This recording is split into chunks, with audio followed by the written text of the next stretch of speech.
tonight's 2020 special, we have with us Gert Boyle of Columbia Sportswear. I will be interviewing her a little later in the segment, but first, some of her employees will be giving us some background on just who is Gert Boyle. Just who is Gert Boyle? She might be the most hard-headed, sassiest business leader I've ever seen. But first, some background history. Gertrude Lamfrom, who was born in Germany in the upper middle-class Jewish family, who immigrated to Portland, Oregon in 1937 in lieu of the advancing Nazi Party. Soon after, her father, Paul Lamfrom, established the Columbia Hat Company in Portland in 1938.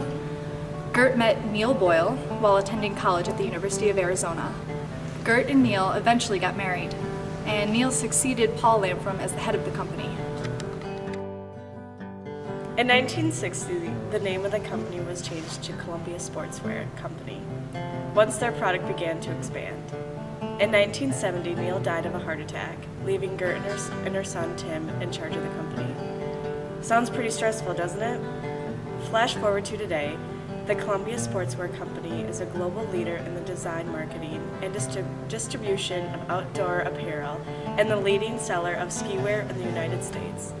It must have taken one heck of a leader to make that happen.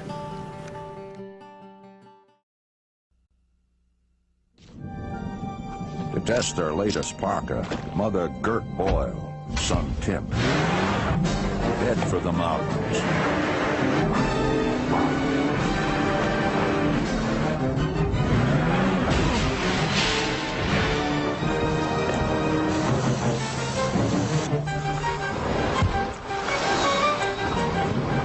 Columbia Sportswear, one tough mother.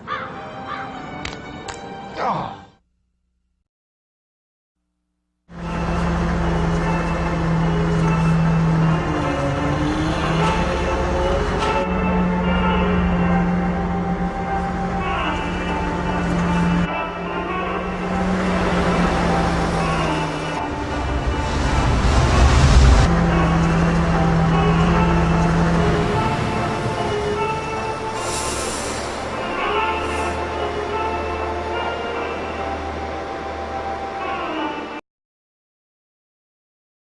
Thanks for sitting down with us today, Gert. It's truly a pleasure to meet you. Thanks for having me. First, let me ask you a few questions regarding who you are as a leader. What are your core values? How do you transfer these values to what you do on a daily basis? Well, anyone who knows me knows my motto. Early to bed, early to rise, work like hell, and advertise. Early to bed, early to rise, work like hell, and advertise. I value hard work. When my husband died, I had to take charge of the company immediately.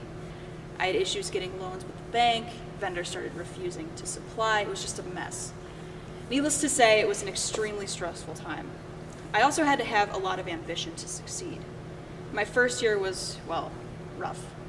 Our sales dropped $200,000 and I was urged to sell the business and move on. Instead, I stuck to my guns, and last year our sales were over $1 billion. It must have taken a lot of heart to stick with that. You know it. I also value being open-minded. Back in the day, we hired a new marketing firm to start trying to get things new with our advertisements. Surprisingly enough, they wanted me as the center of the ads. Kind of like the commercial you showed earlier. Needless to say, those marketing campaigns were very successful. I value my happiness as well. I'm 89 and I'm still working 40 hours a week. I don't have to, but I want to. I love it. I go to work at 8:30, 9 o'clock in the morning, and every Wednesday I sign all the checks. And I know where the money goes. What would you say is the most important value for you? I would have to say equality. This comes from my background of growing up as a Jew in Germany at the start of the Nazi era. My family and I were Jewish, and because of Hitler, we almost had to move in order to exist. Well, that just sounds awful. It was. Today, I see myself as a philanthropic individual. All proceeds from my autobiography, One Tough Mother, Taking Charge in Life, Business, and Apple Pies, go to the Special Olympics and to court-appointed special advocates, or CASA, a volunteer advocacy for abused and neglected children, to help them find safe homes. I like to think that equality should be a reachable thing for everyone. Well, that's just great. Sounds like Columbia has some great values associated with it. What are some of your motivations that keep you going? Oh, my work motivates me. I want to see the company and the employees succeed just like I have over the years. My family moved here from Germany because the USA was a much safer place, obviously. As I progressed in my life, I met my husband, and things kind of took off from there. He motivated me, and he still does. I also really like the idea of growing socially, emotionally, and in terms of maturity. I remember the weekends when my siblings and I would be made to help in our father's clothing factory in Germany. We would take these little stakes and make crosses so that the hat boxes wouldn't get crushed. I hated every minute of it. But those humble beginnings made me who I am today, a motivated, tough mother. Well, what are your plans for the years ahead then? Well, when people ask me what my plans are for the years ahead, I often answer by telling them that I want to be thin, blonde, and sexy. Don't hold your breath. What I do look forward to is coming to work and doing what I can to help Columbia remain at the top of our field in terms of quality and creativity. And when my time comes, I might just keep coming to work.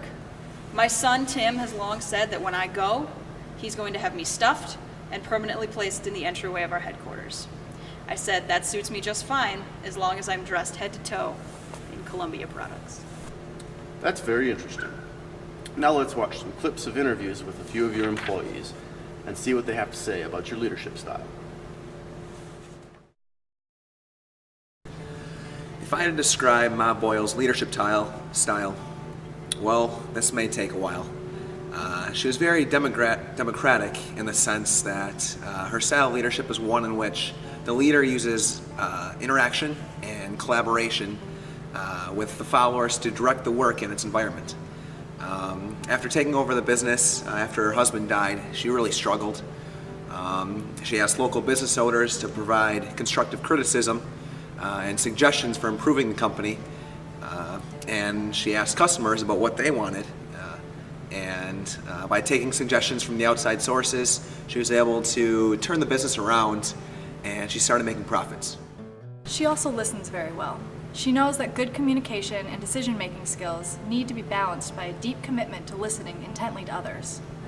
She knows that to be successful, she needs to listen to what other people have to say.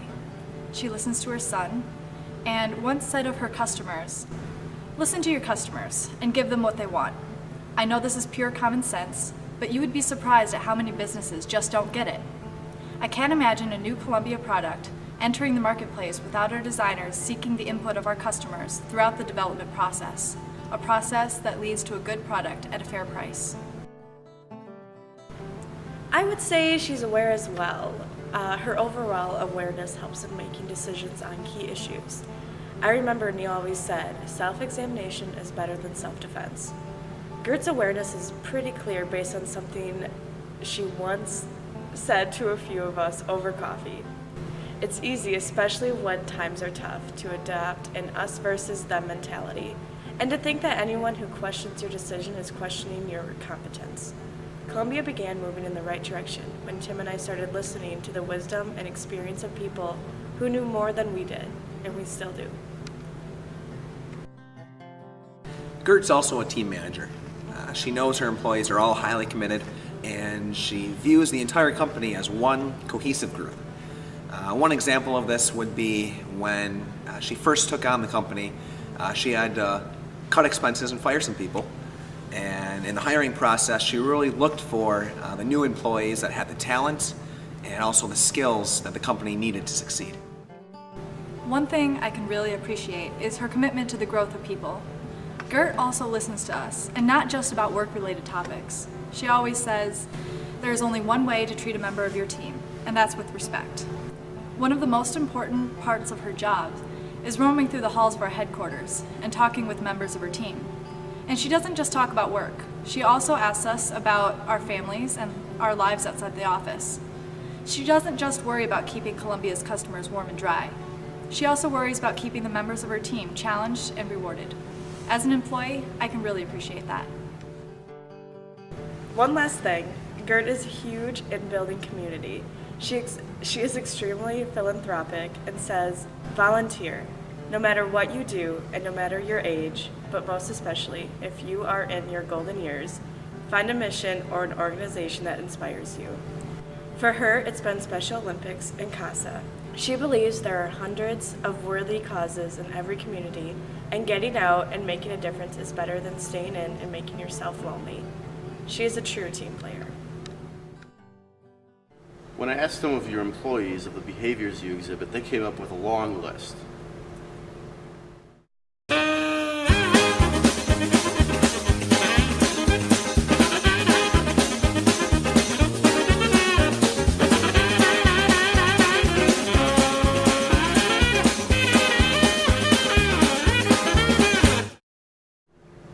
On top of that, they also told me a recipe for success.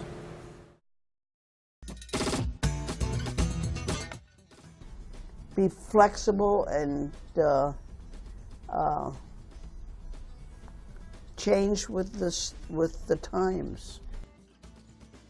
My theory is don't give up. There's a better day coming tomorrow.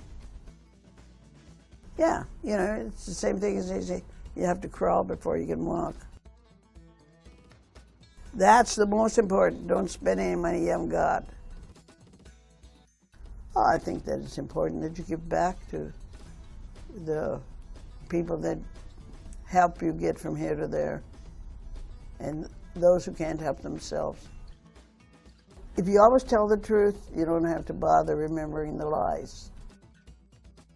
If you do your best every day, and you can't do your best every day, you better do better tomorrow. Our theory is early to bed, early to rise, work like hell and advertise.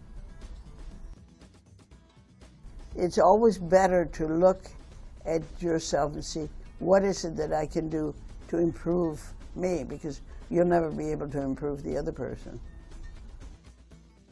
You know what? It's easier to laugh than to cry. Did you know that? To be able to laugh at something, oh, that's great. You know, there are a lot of rotten things that happen in one's life. And if you can laugh at least through half of it, that's pretty good.